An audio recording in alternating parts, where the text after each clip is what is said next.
શ્રી ગણેશાય નમઃ. જય પુરુષોત્તમ ભગવાનની આજનો આપણો પાઠ પુરુષોત્તમ માસની કથા અધ્યાય 22મો વ્રતના નિયમો અને સાથે આપણે કથા સાંભળીશું અણમાનીતી રાણીની કથા એટલે કે કાઠાગોરમાની વાર્તા અને સાથે સંકીર્તન. તો ચલો આપણે શરૂ કરીએ છીએ. રામ રામેતિ રામેતિ રમે રામે મનોરમે સહસ્ત્ર નામ તતુલ્ય શ્રી રામ નામ વરાનને. જય શ્રી રામ.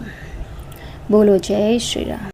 હવે આપણે કથા શરૂ કરીએ છીએ. કથા શરૂ કરતાં પહેલાં એક વાત કે જો અગર આપણને આ કથા વાર્તા સરળ વાંચન ગમ્યું હોય તો જરૂર આપ ચેનલને આપ લાઈક સબસ્ક્રાઈબ કરજો, શેર કરજો. ચલો આપણે કથા શરૂ કરીએ છીએ. પુરુષોત્તમ માસની કથા અધ્યાય 22મો વ્રત નિયમો. સૂત પુરાણી બોલ્યા, હે મુનિ શ્રેષ્ઠો, વાલ્મીકી ઋષિએ દૃઢધનવાને પુરુષોત્તમ માસ અંગેના જે વ્રત નિયમો કહેલ છે તે હવે તમારી સમક્ષ વિસ્તારથી જણાવું છું. તે સાંભળો.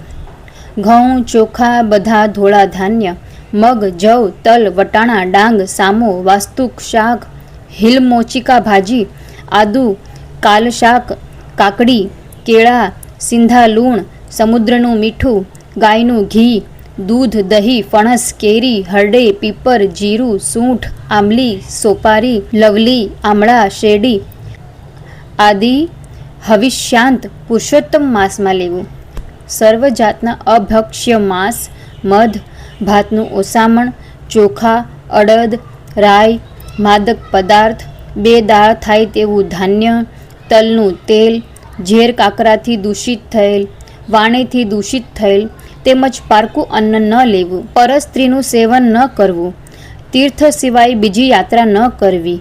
દેવોની, વેદની, બ્રાહ્મણોની, ગુરુની, ગાયોની, સાધુ સંન્યાસીઓની, સ્ત્રીઓની, રાજાઓની તથા મોટા માણસોની નિંદા ન કરવી. બ્રહ્મચર્ય પાળવું. જમીન પર સૂવું. પતરાળીમાં જમવું. સાંજે ભોજન લેવું. રજસ્વલાથી દૂર રહેવું. મ્લેચ્છો, ચાંડાલો, વટલી ગયેલા, ધર્મભ્રષ્ટો, સંસ્કારહીન શૂદ્રો આદિ સાથે બોલવું કે ન વ્યવહાર રાખવો. કાગડાએ એઠું કરેલ અન્ન કે જળ, સૂતકી અનાજ, 2 વાર રાંધી ગયેલું, દાજી ગયેલું, બળી ગયેલું અન્ન ન ખાવું. વળી ડુંગળી, વસણ, બિલાડીના છત્રી ટોપ, સવાની ભાજી, ગાજર, અળવીના પાન, મૂળા, સરગવાની શીંગ આદિ ન લેવું. પડવે કોળું, બીજે ધોળા રીંગણા, ત્રીજે પુષ્પશાક, ચોથે મૂળા, પાંચમે બિલ્લું, છઠ્ઠે કલિંગડો, સાતમે ફળના શાક, આઠમે આંબળા, નોમે નારિયેળ, દસમે દૂધી, 11 પંડોળા, 12 બોર, 13 કાળા રીંગણા, 14 વેલાના શાક અને પૂનમે પાણીમાં થતા શાક ન લેવા. રવિવારે આંબળા ન લેવા. જે વસ્તુનો નિયમ લીધો હોય તે બ્રાહ્મણને દાનમાં આપ્યા સિવાય ન ખાવી. આ પ્રમાણે વ્રત કરનારને ઉત્તમ ફળ મળે છે. બની શકે તો આખા માસ દરમિયાન ઉપવાસ કરવો. તેમ ન બની શકે તો માગ્યા વિનાના દૂધ કે ફળાહાર પર રહેવું. વ્રતના પ્રારંભ થયાના દિવસે સવારમાં વહેલા ઉઠીને સ્નાનાદિથી પરવારી શ્રી કૃષ્ણનું સ્મરણ કરવું અને નિયમ પાળવાનો સંકલ્પ કરવો. નિયમપૂર્વક આમ આખો માસ વર્તવું. આ માસમાં શ્રીમદ ભાગવત સાંભળવું. 1 લાખ તુલસી દળથી શાલિગ્રામની પૂજા કરવી. આ માસમાં વ્રત કરનારને 100 યજ્ઞનું ફળ મળે છે. યમના દૂતો તેનાથી ડરે છે. વ્રત કરનારને કોઈ આદિ વ્યાધિ ઉપાધિ નડતી નથી. દરિદ્રતા દૂર થાય છે. સુખ સંપત્તિ, સંતાન, કીર્તિ આદિ મળે છે. ભૂત પિશાચ તેને પીડતા નથી. અંતે તે અનેક સુખ સાહેબી ભોગવી વૈકુંઠ ધામનો અધિકારી બને છે. શ્રી બૃહન્નારદીય પુરાણના પુરુષોત્તમ મહાત્મ્યનો પુરુષોત્તમ માસના વ્રત નિયમો નામનો 22મો અધ્યાય સંપૂર્ણ. હવે પુરુષોત્તમ માસની આપણે પાવન કથા વાંચીએ એટલે કે કાઠાગોરમાની વાર્તા વાંચીએ. અણમાનીતી રાણીની કથા. ચંદનપુરમાં કેશવસેન રાજા રાજ્ય કરે છે. તેમને ધનબા નામે રાણી હતી. લગ્ન કર્યાને ઘણા વર્ષો વીતવા છતાં રાણીનો ખોળો ભરાતો ન હતો. તેથી રાજાએ માનકુંવરબા સાથે બીજા લગ્ન કર્યા. 1 વર્ષમાં માનકુંવરબાને ચંદ્રસમો રૂપવાન કુંવર જન્મ્યો. માનકુંવરબા રૂપવાન હતા. તેમાં દીકરો થતાં રાજા આગળ તેમના માનપાન વધી ગયા. રાજા માનકુંવરબાને માનપાન આપવા લાગ્યા અને તે કહે તેમ કરવા લાગ્યા. બીજી બાજુ ધનબા વાને સાધારણ હતી. તેને હજી સુધી સંતાન થયેલ નહીં. તેથી રાજા તેની સામે નજર પણ ન નાખતા. ધનબાને રહેવા માટે રાજાએ મહેલના છેવાડે 2 ઓરડા આપી દીધા, જ્યાં ધનબાને રાજા તરફથી તિરસ્કાર મળતો થયો. તો પછી નોકર ચાકર તો શાના માન આપે? રાજામાં બધા જાણતા થઈ ગયા કે માનકુંવરબા રાજાના માનીતા રાણી છે, જ્યારે ધનબા રાજાની અણમાનીતી રાણી છે. માનકુંવરબામાં રૂપ હતું, સાથે તેને કુંવર આવતા તે અભિમાની થઈ ગયા. જીભ ઉપર તોછડાઈ આવી ગઈ. ગમે તેનું અપમાન કરતા તે અચકાતા નહીં. બધા નોકરો તેમનાથી બીતા રહેતા. ધનબાના રૂપમાં કમી હતી, જ્યારે ગુણમાં પૂરી હતી. રાજા રાણી તરફથી તેમની ઉપેક્ષા થતી હતી. તેનું કોઈ ભાવ પૂછતું ન હતું.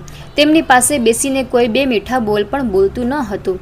આવી દશામાં તેણે ભગવાનનો સહારો લઈ ધર્મ ધ્યાનમાં મન પોરવ્યું. એવામાં પુરુષોત્તમ માસ આવ્યો. ધનબાએ પુરુષોત્તમ માસનું વ્રત લીધું.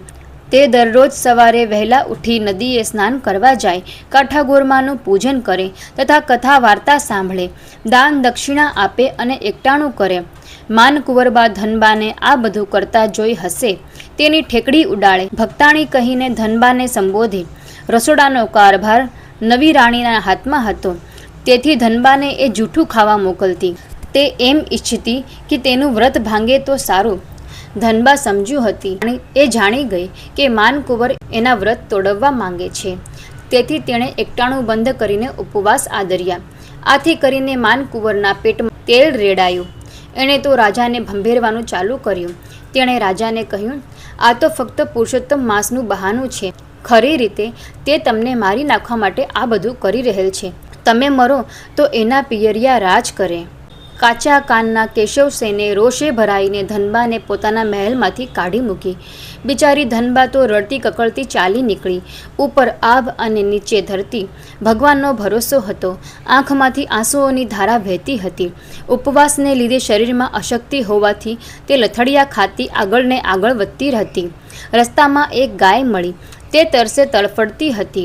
ધનબાએ નજીકના વહેણમાંથી પાણી લાવીને તેને પાયું.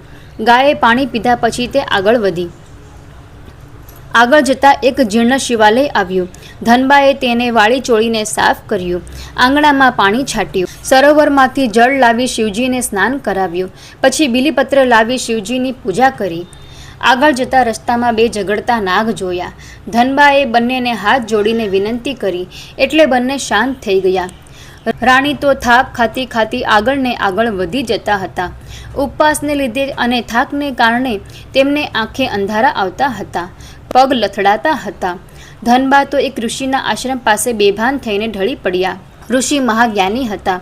તેઓ રસ્તા ઉપર પડેલ બાઈની પાસે જઈ તેના મોં ઉપર પાણી છાંટી ભાનમાં આણી. ઋષિએ ધનબાને બધી વિગત પૂછી. તેમણે પોતાની બધી કથન ઋષિને કહી સંભળાવી. આથી ઋષિને દયા આવી. તેઓ કહેવા લાગ્યા, બહેન, તે પુરુષોત્તમ માસમાં ભગવાન પુરુષોત્તમનું વ્રત કર્યું છે. આજથી તારો જન્મ સાર્થક થયો છે. તે વ્રત દરમિયાન સ્નાન, દાન, કથા વાર્તા સાંભળી પૂર્ણ શ્રદ્ધા ભાવે પુરુષોત્તમ ભગવાનને સેવ્યા છે. તેથી તારી ભક્તિથી તેઓ સંતુષ્ટ થયા છે. હવેથી તારા સમસ્ત દુઃખનો અંત આવે છે. તું મહેલે પાછી જા. વ્રતના પ્રભાવે કરીને તારી કાયા કંચન વર્ણિત થશે. તારી કુખે દેવ જેવો પુત્ર જન્મશે. રાજા કેશવસેન અને માનકુંવર તને પ્રેમથી આવકારશે. ધનબા પાછા ફર્યા. રસ્તામાં પેલા 2 નાગ મળ્યા. ધનબાને બહેન કહીને બોલાવી અનેક કપડામાં હીરા મોતી જડેલ વસ્ત્રો ભેટ આપ્યા. આગળ જતાં શિવાલય આવ્યું. શિવજીએ પ્રસાદ આપ્યો. પ્રસાદ લેતા જ ધનબાની કાયા કંચન વર્ણિત થઈ ગઈ, જાણે રૂપ રૂપનો અંબાર. આગળ જતાં ગાય મળી. ગાયે દૂધનો અક્ષય કળશ આપતા કહ્યું, રાણી, તે મારી તરસ छिपाવવી છે. હું તને આ અક્ષય કળશ આપું છું. આમાંથી મું માંગ્યા મિષ્ટાન મળશે. ચાલતા ચાલતા રાણી નગરના દરવાજે આવ્યા. ત્યાંથી એક ગોવાળ જતો હતો. તેણે ધનબાને જોયા. તેમનો આખો વાન બદલાયેલો જોયો. રૂપ રૂપના અંબાર સમૂહ સ્વરૂપ જોઈને તે દોડતો દોડતો રાજમહેલે પહોંચ્યો અને રાજાને સમાચાર આપ્યા કે ધનબા નગરમાં આવી રહ્યા છે. તેમના રૂપનો પાર નથી. કોઈ દેવ આવી રહ્યા હોય તેમ લાગે છે. ગોપાળના મુખે ધનબાના આવ્યાના સમાચાર જાણી રાજા અને રાણી માનકુંવરના પશ્ચાતાપનો કોઈ પાર નથી. પુરુષોત્તમ ભગવાનની કૃપાથી કેશવસેન અને માનકુંવરના હૃદય પલટાયા. બંને પગે ચાલીને ધનબાને લેવા નગરના દરવાજે આવ્યા અને વાસ્તે ગાસ્તે સામૈયા સાથે તેમને રાજમહેલ લઈ આવ્યા. સમય જતાં 9 માસે ધનબાને કૈલૈયા કુંવર જેવા પુત્ર સમય જતાં 9 માસે ધનબાએ કલૈયા કુંવર જેવા પુત્રને જન્મ આપ્યો. પુરુષોત્તમ ભગવાનની કૃપાથી હવે બધા સંપીને આનંદથી રહેવા લાગ્યા. માન કુંવરબા પણ પુરુષોત્તમ માસનું વ્રતનું મહત્વ સમજ્યા. તેઓ પણ દર પુરુષોત્તમ માસમાં વ્રત કરતા. રાજા પણ વ્રત કરતા થઈ ગયા. બોલો પુરુષોત્તમ ભગવાનની જય. શ્રી મુકુંદ નામવાળા. હવે આપણે સંકીર્તન ગાઈએ છીએ. શ્રી મુકુંદ નામમાળા.